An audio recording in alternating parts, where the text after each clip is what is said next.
we are back. We're back. So in the last tutorial, we took a look at how to use the content text with overlay. So if you hadn't had a chance to review that, definitely check it out.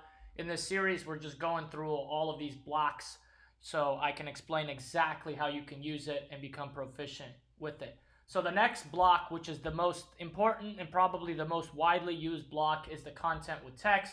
As it says here, this section provides the flexibility to include tracks, kits, albums, products, services, images, and videos, offering dynamic and intelligent functionality. So, best way to learn is just through an example. So I'll go ahead and add it.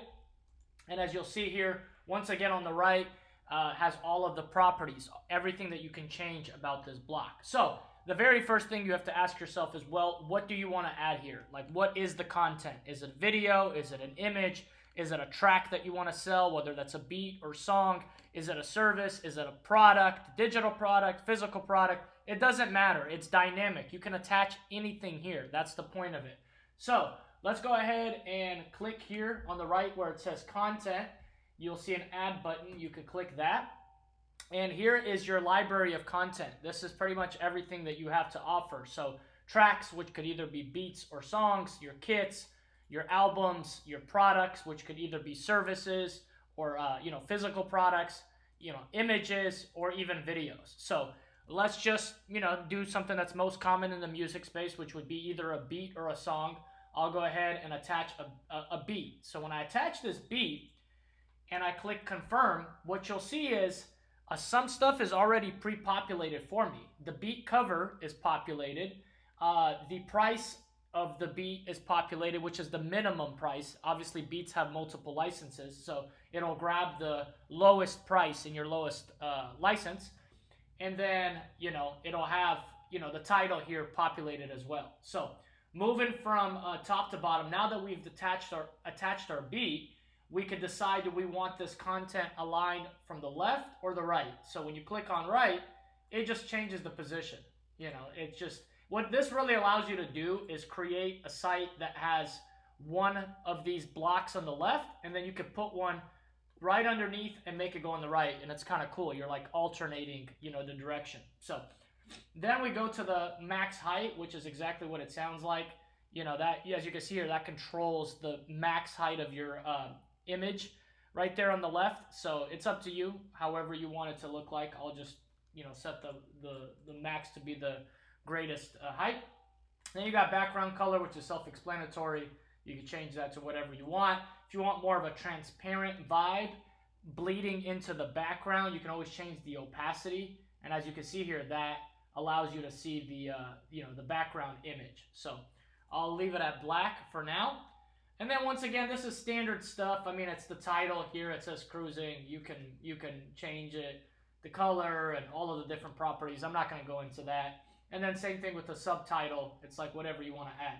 So this part is important right here. As you can see here, when you attach, remember this. Whenever you attach a product that you're selling, whether that's a beat, song, product, service, it's automatically going to set this action called add to cart. It lets the system know that this is a product that your customer can buy.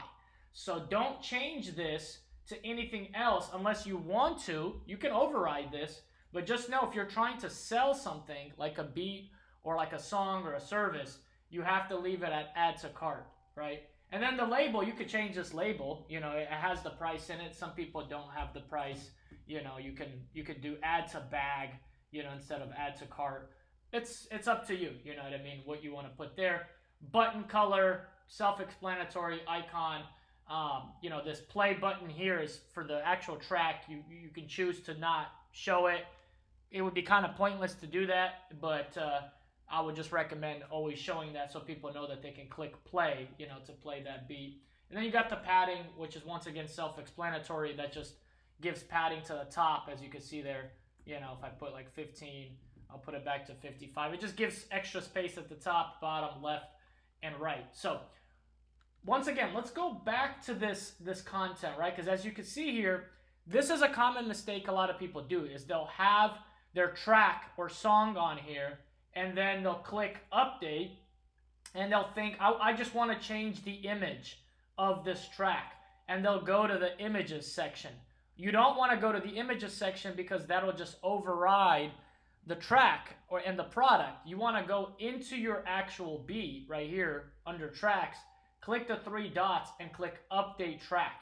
This is where you change that image. So if you change the image there, it should update, you know, in your actual block. So because if you were to add, let's say, any image like this, what's going to happen is this is no longer a product. As you can see here, this button action is not add to cart. There is no add to cart because you didn't attach a product. You just attached an image, which you can do. You can attach an image and then you could do something like, you know, visit my, you know, YouTube, let's say, as an example, and then you can link your YouTube here. You know what I mean?